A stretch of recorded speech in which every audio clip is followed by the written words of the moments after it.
Pihak LVRI menduga kepada Forum Veteran Bela Bangsa bahwa FVBB diduga memeras. Global Expos TV Kabupaten Tasikmalaya, berawal dari LPI Tipikor Indonesia selama penelitian kurang lebih 1 tahun awalnya pada tanggal 9 Agustus tahun 2021, lalu dilanjut pada tanggal 18 Desember tahun 2021, dan tugasnya melakukan monitoring dan klarifikasi terhadap permasalahan yang terkait veteran bodong alias diduga ilegal.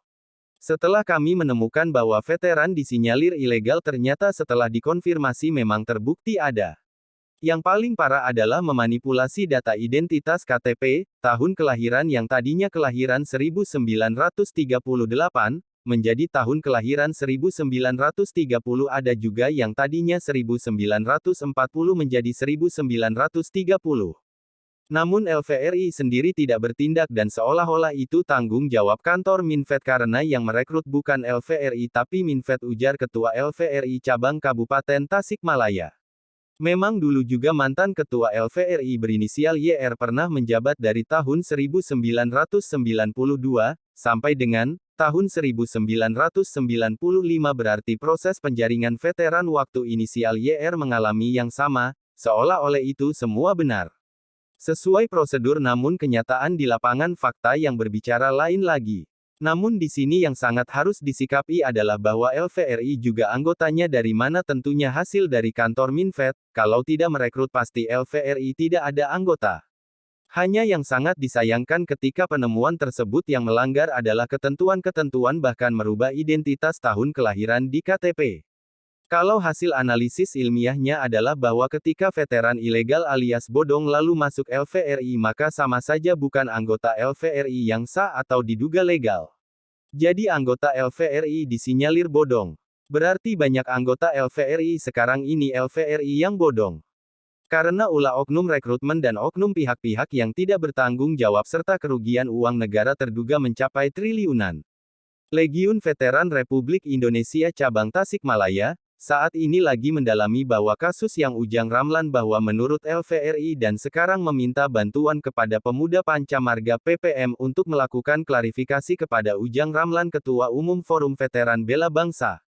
Dan kebetulan pada hari Senin tanggal 23 Mei tahun 2022, berinisial JC dari Sekjen PPM Provinsi menelepon Ujang Ramlan bahwa bisa ketemu tidak hari ini kata berinisial JC lalu dibalas sama Ujang Ramlan katanya saya lagi ada kerjaan mohon maaf kalau bisa hari Jumat tanggal 27 Mei tahun 2022 menurut Ujang Ramlan. Setelah dikonfirmasi oleh awak media bahwa Ujang Ramlan sebenarnya sudah siap nunggu hari Jumat pada tanggal 27 Mei tahun 2022, untuk kedatangan dari PPM berinisial JC namun kenyataannya setelah ditelepon lagi hari Jumat jam 13 WIB siang ternyata tidak bisa hadir. Tapi dalam penuturannya menurut berinisial JC bahwa lanjut saja ke ranah hukum. Lalu pihak Ujang Ramlan membalas baik berinisial JC kita siap. Akhirnya pihak Forum Veteran Bela Bangsa menyampaikan lagi argumentasi kepada pihak wartawan bahwa JC ini tidak memahami kronologis awal, dan langsung memvonis pemerasan. Dan sudah mengantongi alat bukti kwitansi ujar berinisial JC sebenarnya kami dari Lembaga Legiun Veteran Republik Indonesia kami menyatakan keberatan adanya forum ini karena tidak ada koordinasi sebelumnya ujar YR Ketua Cabang LVRI. Menurut keterangan dari Forum Veteran Bela Bangsa sebelumnya punya niat baik untuk menemui LVRI namun dicegah oleh berinisial ARM karena biar LVRI itu urusan saya kata berinisial ARM. Lanjut Forum Veteran Bela Bangsa kami siap apabila dibawa kasus ini ke ranah hukum karena kami juga sudah mempersiapkan bukti-bukti bahwa kami ini di jalan yang benar, ada rekamannya dengan inisial ARM pada saat di rumah makan Hera Kota Tasikmalaya. Tapi kenapa seolah-olah ini dijadikan senjata buat mereka tapi buat FVBB itu ini momentum untuk membongkar kasus veteran yang sejak dulu ini ditutupi dan tidak muncul di publik, kami siap untuk melaporkan segala kemungkinan yang terkait dengan hukum, termasuk kami akan mendatangani kantor LVRI Provinsi Jawa Barat. Biar mereka tahu bahwa di Jawa Barat khususnya Kabupaten Tasikmalaya bahkan kemarin hasil laporan dari LPI Tipikor Kabupaten Sumedang sudah membawa laporan bukti bahwa veteran ilegal alias bodong itu hampir 30% dari data di Kabupaten Sumedang ujar T.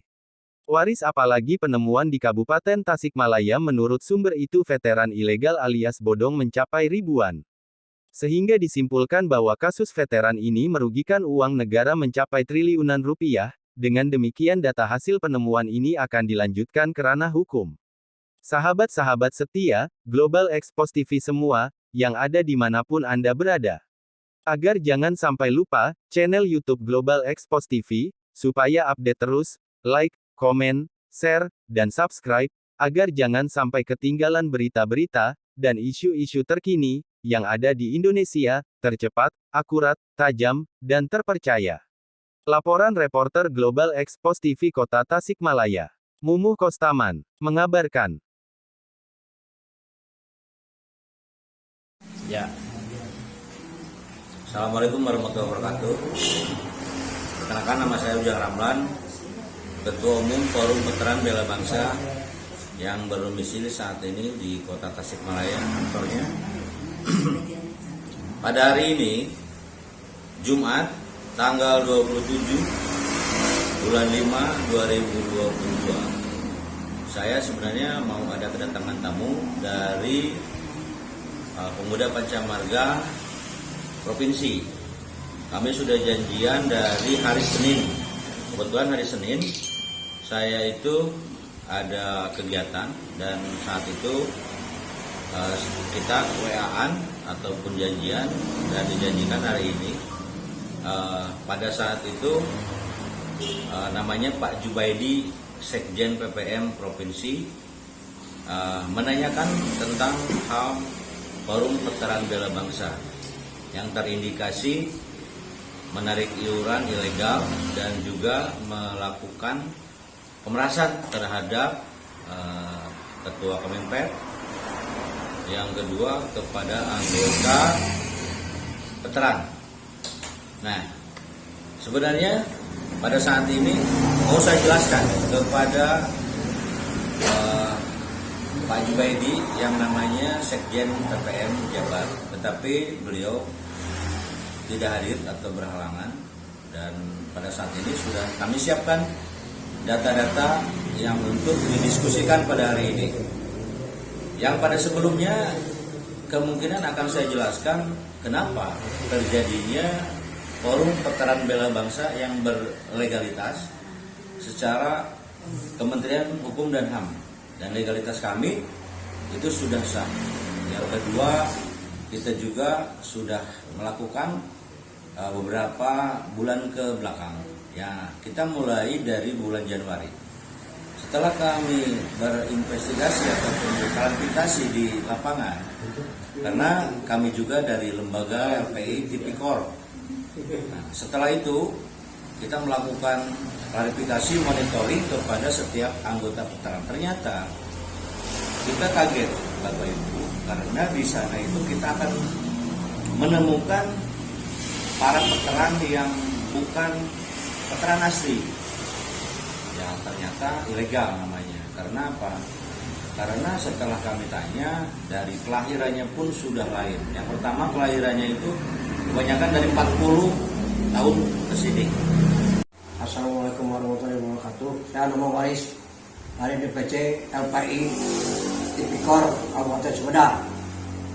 Setelah saya investigasi di lapangan dengan adanya dugaan veteran abal-abal atau bodong, saya langsung turun ke lapangan menemui ranting-ranting maupun door to door langsung ke anggota veteran tersebut, dan saya tanyakan yang sebetulnya dan legalitasnya.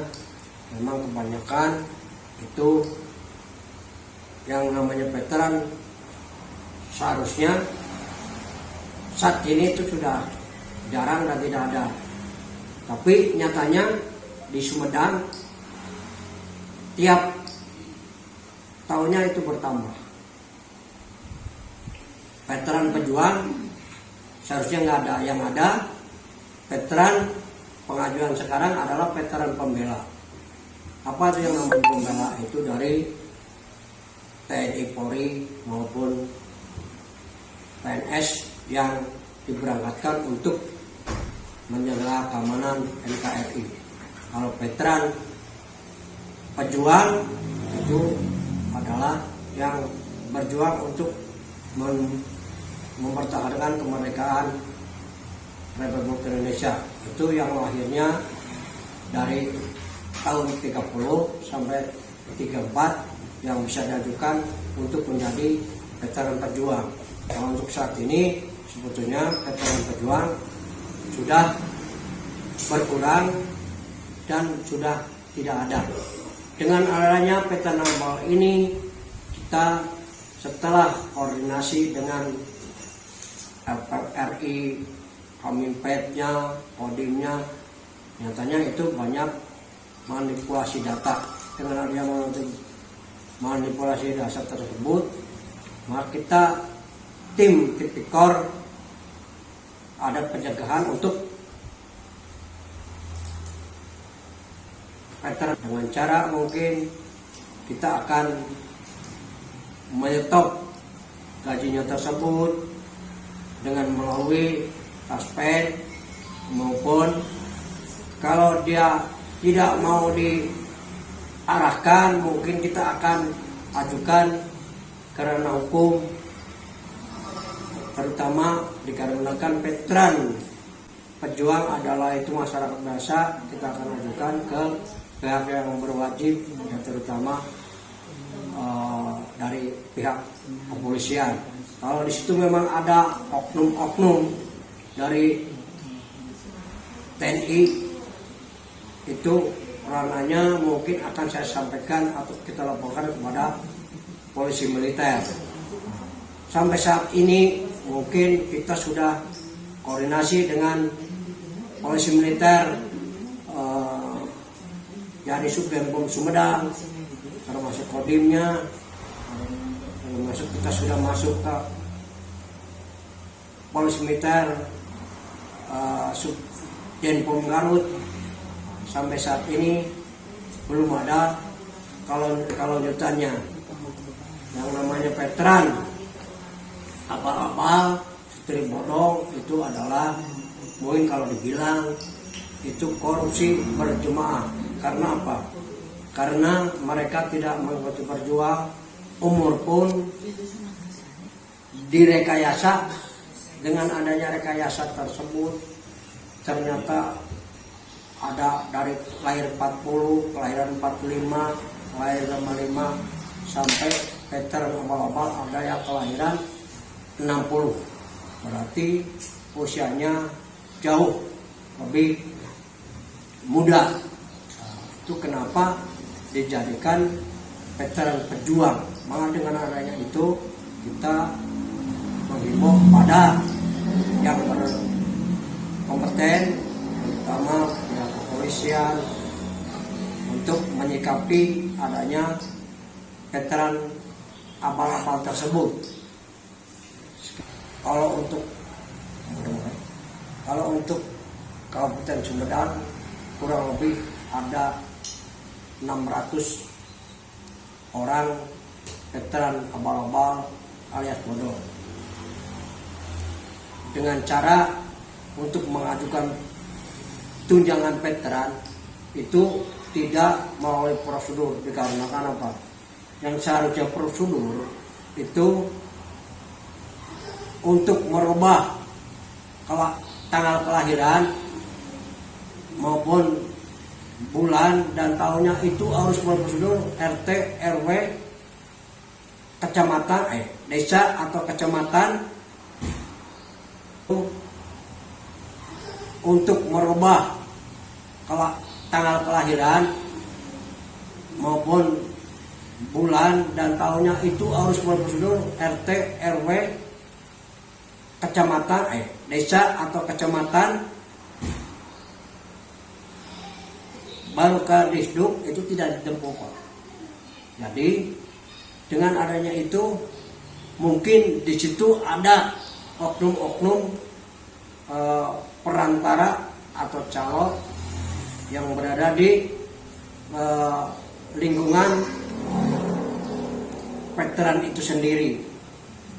Karena setahu saya anggota veteran abal-abal bodong bisa dikatakan korban dengan adanya iming-iming Anda mengeluarkan uang segini bisa jadi anggota veteran. Nah, gaji Anda sekian, nanti akan mendapatkan juga rapel. Kebanyakan veteran abal-abal bodong sudah berjalan kurang lebih 5 tahun. Tunjangan per bulan 2.750.000. Belum ada gaji 13, THR, mereka pun dapat. Malah yang aneh lagi, kadang-kadang SK orang lain, SK si A contohnya bisa dipakai oleh si B. Si B bisa dipakai oleh si C. Karena apa? Mereka mungkin sudah meninggal dunia, atau mereka mungkin tidak punya untuk menembus SK tersebut, yang akhirnya bisa digunakan oleh orang lain. Begitu juga kadang-kadang veteran pejuang yang asli sudah meninggal digantikan sama anaknya, atau tetap tidak dilaporkan meninggal digantikan sama orang lain. Setelah saya berkunjung ke Kaminpet Kabupaten Sumedang, pada waktu itu kepalanya Pak Mayor Nenggolan di situ menerangkan bahwa Kaminpet itu terima berkasnya sudah komplit, yang betul-betul tidak ada rekayasa atau manipulasi atau geor veteran untuk anggota veteran sendiri. Di situ mungkin di luar dari koridor Kaminpet sendiri, mungkin di situ ada oknum, ya, calo atau pengarantara yang bisa merubah atau melegalisir data-data tersebut atau persyaratan tersebut. Nyatanya setelah saya